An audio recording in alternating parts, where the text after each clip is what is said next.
Kalyan jewellers குழுமத்தின் புதிய நகை பிராண்டான அக்ஷயா தங்க மாளிகையின் முதல் பிரம்மாண்ட விற்பனையகம் சென்னை தியாகராய நகர் பனகல் பார்க் அருகே திறக்கப்பட்டுள்ளது.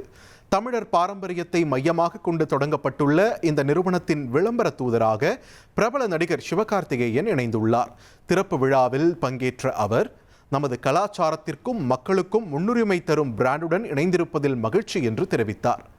இங்கு தங்க நகைகளுக்கு வெறும் 1% முதல் 10% வரை மட்டுமே சேதார கட்டணம் நிர்ணயிக்கப்பட்டுள்ளது. மேலும் இந்த ஆண்டிற்குள் தமிழகம் முழுவதும் 5 புதிய கிளைகளை திறக்க திட்டமிட்டுள்ளதாக நிர்வாக இயக்குனர் TS கல்யாணராமன் தெரிவித்துள்ளார். இனி செல்லும் இடமெல்லாம் செய்தி. தந்தி டிவியின் வாட்ஸ்அப் சேனலை ஃபாலோ பண்ணினா செல்லருக்கும் இடமெல்லாம் செய்தி. இதோ QR கோட் இப்பவே ஸ்கேன் பண்ணுங்க, ஃபாலோ பண்ணுங்க.